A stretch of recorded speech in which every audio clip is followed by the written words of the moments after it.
Story with Binaca. सुनिए कहानी Binaca की जुबानी। हाजिर है रत्ना पांडे की कहानी शक्ति खामोश प्यार की।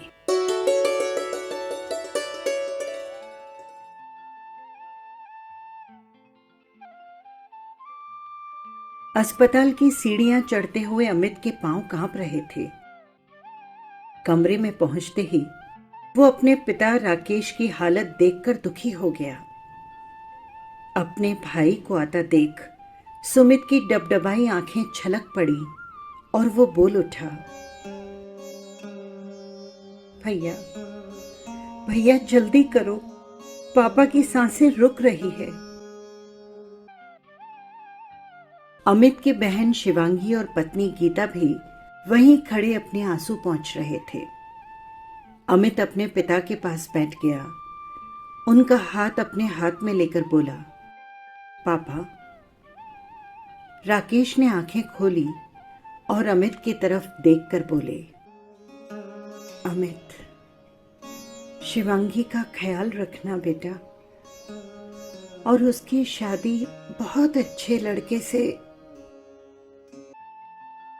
कहते हुए राकेश ने अपनी आंखें हमेशा के लिए बंद कर ली। पूरे परिवार के सामने उन्होंने अंतिम सांसें ली। अमित के विवाह को अभी महीना भी पूरा नहीं हुआ था। राकेश ने अपने पत्नी के ना होने की वजह से अमित की शादी जल्दी करवा दी थी, ताकि शिवांगी को घर में कोई साथी मिल जाए और अमित और गीता के प्यार को मुकाम मिल जाए। अमित और गीता के प्यार के चर्चे पूरे कॉलेज में थे और इसीलिए राकेश ने उनका विवाह जल्दी कर दिया था। 13 दिन हो गए राकेश के गुजर जाने को। अब सभी को नित्य की जिंदगी में वापस जाना था। अब तक सुमित और शिवांगी अपने कॉलेज नहीं गए थे। कॉलेज के लड़के आंखें बिछाए देखते रहते कि चांद कब आएगा। इस बार अमावस कुछ ज्यादा ही लंबी हो गई थी। शिवांगी की गैर हाजिरी सारे लड़कों को खल रही थी। शिवांगी की खूबसूरती ऐसी थी कि जहां से निकल जाए लोग रुक कर एक पल उसे निहार ही लेते थे। कॉलेज के लड़के तो केवल दूर से ही शिवांगी का दीदार कर पाते। दोनों भाइयों की पनाह में रहने वाली शिवांगी हमेशा अपने दोनों भाइयों के संरक्षण में ही आती जाती थी।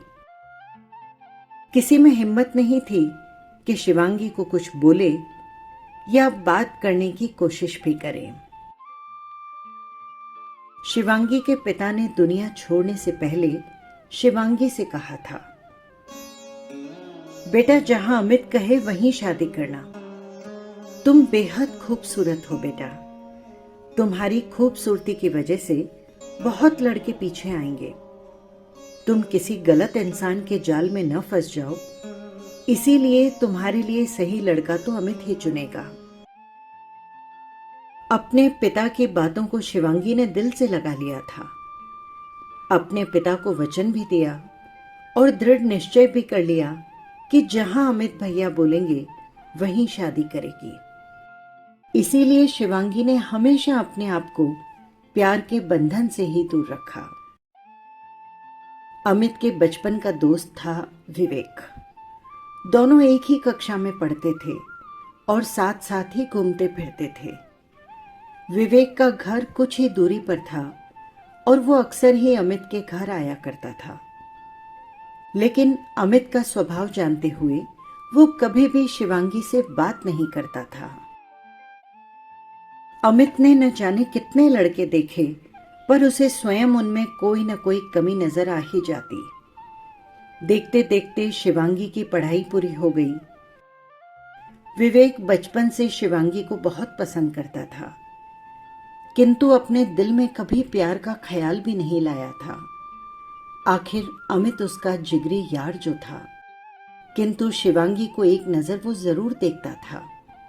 वो जानता था कि शिवांगी अमित के पसंद के लड़के से ही शादी करेगी और अमित से वो कभी ये बात बोल नहीं सकता था। डरता था कि कहीं मेरा यार रूठ गया तो। कुछ दिनों से विवेक अमित के घर नहीं आया था। वो किसी काम से शहर के बाहर गया था। शिवांगी को विवेक के घर न आने से कुछ बेचैनी होने लगी। न जाने क्यों वो ना चाहते हुए भी बार बार विवेक को याद करने लगी। शिवांगी खुद ही नहीं समझ पा रही थी कि उसे क्या हो रहा है। वो समझ रही थी कि उसका दिल विवेक से प्यार करने लगा है, लेकिन अपने पापा को दिया वचन उसे याद था। शिवांगी ने अपने दिल की आवाज सुनकर भी उसे दबाए रखना ही ठीक समझा। 15 दिनों के बाद विवेक वापस आ गया। घर आते ही सबसे पहले वो अमित से मिलने आया। दरवाजे पर बैल बजते ही शिवांगी ने दौड़कर दरवाजा खोला और विवेक को देखकर वो इतनी खुश हो गई कि उसकी वो खुशी विवेक से छुपी न रह सकी। और आज ना चाहते हुए भी शिवांगी अपनी आंखों को रोक ना पाई। वो कहते हैं ना कि आंखें सब कुछ बोलती है, और शिवांगी की आंखों में विवेक को वो दिखाई दे गया जिसकी वो कभी कल्पना भी नहीं कर सकता था, किंतु चाहता अवश्य था। विवेक से नजरें मिलने के बाद शिवांगी अपनी पलकों को झुकाकर वहां से जाने लगी। तभी अमित की आवाज आई, आ गया विवेक, आजा बैठ। शिवांगी, जरा चाय बना लाओ। हाँ भैया, लाती हूं, बोलकर शिवांगी रसोई में चली गई। शिवांगी बार बार उस बीते लम्हे को अपने अंदर समेटे जा रही थी। वो उस लम्हे को जीना चाहती थी। शायद वो उसकी जिंदगी का सबसे यादगार लम्हा था। तभी चाय उफनने लगी। पीछे से गीता की आवाज आई, अरे शिवांगी, क्या सोच रही हो? चाय उफन रही है। अरे कुछ नहीं भाभी, कहते हुए शिवांगी ने चाय को प्याले में निकाला और हॉल तक पहुंचते पहुंचते 20-25 सेकंड में ही उसका दिल विवेक के लिए धड़कने लगा। चाय ले जाकर उसने विवेक की तरफ ट्रे बढ़ाया और एक बार फिर वही आंखें विवेक को निहारने लगी। विवेक को फिर से उन आंखों में वही दिखा जो वो सपने में भी नहीं सोच सकता था, लेकिन चाहता जरूर था। अब तो ये सिलसिला चलने लगा। दोनों एक दूसरे को देखते, किंतु कोई कुछ नहीं कह पाता। एक के सामने भाई का प्यार था तो दूसरे के सामने जिगरी दोस्त की यारी। महीनों इसी तरह गुजर गए, लेकिन सिलसिला वहीं का वहीं अटका हुआ था। अपनी निगाहें चार करने के अलावा वो आगे बढ़ ही नहीं पाए थे। शिवांगी के जीवन में बदलाव को उसकी भाभी गीता महसूस कर रही थी। समझ रही थी कि कुछ तो है, लेकिन क्या? एक जवान लड़की की बेचैनी दूसरी जवान लड़की जरूर समझती है। गीता ने कई बार कोशिश की शिवांगी से पूछने की, लेकिन शिवांगी ने कभी नहीं स्वीकारा। उसने अपने दिल का राज दिल में रखना ही बेहतर समझा। देखते देखते खामोश प्यार के 3 साल गुजर गए, लेकिन इन 3 सालों में गीता काफी कुछ समझ गई थी। इस बीच अमित ने किसी लड़के को शिवांगी के लिए पसंद कर लिया। गीता, कल एक लड़का आने वाला है शिवांगी को देखने। मैं और विवेक उसे लेने एयरपोर्ट चले जाएंगे। सुमित तुम्हारी मदद कर देगा। शिवांगी ने यह सुना तो उसके पैरों नीचे से जमीन खिसक गई, लेकिन वो कुछ बोल नहीं पाई। गीता ने अमित से कहा, अरे एक बार शिवांगी से तो पूछ लो लड़के को बुलाने से पहले। कैसी बातें करती हो गीता? शिवांगी के लिए लड़का बड़ी मुश्किल से मिला है, उसे जरूर पसंद आएगा। बाकी सब मैं देख लूंगा। इसी बीच विवेक भी आ गया और शिवांगी चाय लेकर आई। आज शिवांगी की आंखों में वो चमक नहीं थी, वो खामोश थी। विवेक को चाय देते समय आज उसकी आंखें जब विवेक से मिली तो उसमें आंसू थे, निराशा थी, और उन्हीं आंसुओं में से एक मोती चाय देते वक्त विवेक की चाय की प्याली में टप से गिरा, जिसकी वजह से चाय की कुछ बूंदें विवेक के चेहरे पर चली गई। शिवांगी का वो आंसू विवेक के दिल को चीर गया। तभी अमित ने आकर कहा, विवेक, कल 1 बजे एयरपोर्ट चलना है। तुझे पता है ना, शिवांगी को देखने लड़का आ रहा है। विवेक ने कहा, हाँ हाँ चलेंगे ना अमित, तू टेंशन मत कर। गीता ने आज शिवांगी को विवेक को चाय देते समय देख लिया था और अब वो सब कुछ साफ साफ जान गई थी। गीता देख रही थी एक सच्चा प्यार कितना ताकतवर होता है। उसने सोच लिया था कि वो रात को अमित से इस बारे में बात करेगी। रात में खाने के पश्चात अमित जब कमरे में आया तब गीता ने अमित से कहा, अमित, मुझे तुमसे बहुत जरूरी बात करनी है। लेकिन अमित ने कहा, मैं बहुत थक गया हूं, कल बात करेंगे। कहकर करवट ली और वो खर्राटे लेने लगा। गीता कुछ न कह सकी। अब वो सुबह का इंतजार कर रही थी और सोच रही थी शिवांगी अपने भाई से कितना प्यार करती है। इतना बड़ा त्याग तो कोई भी नहीं कर सकता। और विवेक तो दोस्त है, लेकिन वो भी जानता है कि अमित शिवांगी के लिए दुनिया का सबसे अच्छा लड़का चाहता है। इसीलिए वो भी अपने अरमानों को, अपने प्यार को मार रहा था। उन दोनों की तकलीफें मैं समझ सकती हूँ। दोनों ने आज तक बात भी नहीं की है। ऐसा खामोश प्यार शायद ही किसी ने किया होगा। गीता रात भर सोचती रही कैसे बात शुरू करे अमित से। लेकिन अमित सुबह उठकर इतना व्यस्त हो गया कि सुबह भी गीता की बात नहीं सुनी। आज तो अमित को ऐसा लग रहा था मानो आज शिवांगी का रिश्ता तय हो ही जाएगा। 1 बजने को आ गया। विवेक तैयार होकर आ गया और अमित भी विश्वास और उत्साह के साथ तैयार था एयरपोर्ट जाने के लिए। गीता चाह कर भी कुछ नहीं कर पा रही थी।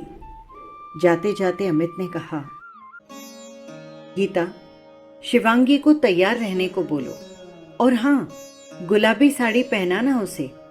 हम लोग अभी आते हैं। गीता ने कोई जवाब नहीं दिया।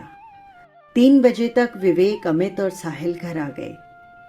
सुमित ने साहिल का स्वागत कर उसे अंदर आदरपूर्वक बिठाया। इधर गीता ने शिवांगी से कहा, शिवांगी, तुम्हारे दिल में जो भी है आज कह दो। तुम्हारी जिंदगी का सवाल है। शिवांगी, कह दो ना। नहीं भाभी, कुछ भी तो नहीं।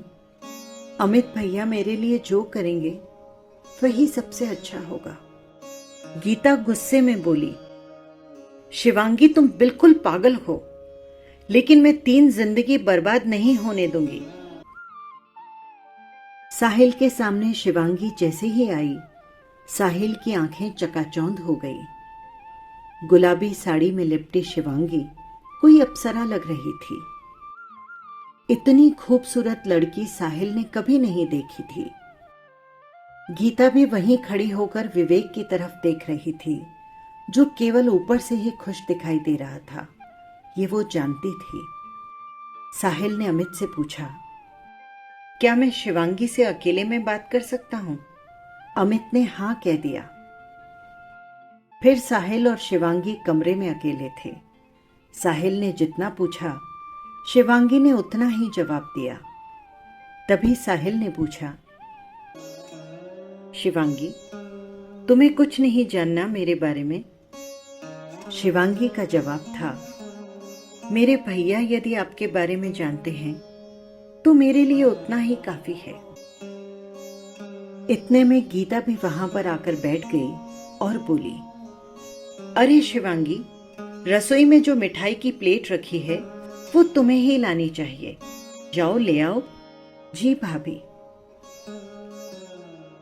कहकर शिवांगी वहां से उठी, एक गहरी लंबी सांस ली और रसोई में चली गई। गीता मौके के तलाश में थी। उसने साहिल से विनती की कि वो इस शादी के लिए मना कर दे। साहिल, मैं तुम्हें ज्यादा अभी कुछ नहीं बता सकती, वक्त नहीं है। हाँ, लेकिन तुम्हें फोन करके अवश्य ही बताऊंगी। तुम अमित को मना कर दो। इसी में तुम्हारी, शिवांगी की और हमारे दोनों परिवारों की भलाई है। साहिल बहुत ही समझदार लड़का था। बातों की गहराई उसकी समझ में आ गई और उसने गीता से कहा, भाभी जी, मैं इतना खराब और स्वार्थी इंसान नहीं कि अपने लिए दो परिवारों की जिंदगी और खास तौर पर शिवांगी की जिंदगी बिगाड़ दूं। आप चिंता ना करें, मैं अमित को मना कर दूंगा। लेकिन शिवांगी के लिए ना कहने का कारण कहां से लाऊं? भाभी जी, वो इंसान बेहद खुश नसीब होगा जिससे शिवांगी का विवाह होगा, लेकिन अफसोस वो मैं नहीं हूं। तभी गीता बाहर चली आई और अमित से कहा कि उन लोगों की बातचीत हो गई है और शिवांगी अंदर चली गई है। ठीक है, अमित ने कहा, और तब तक साहिल भी बैठक में आ गया था। बातों बातों में अमित ने पूछा, साहिल, फिर तारीख कब की निकलवा दूं?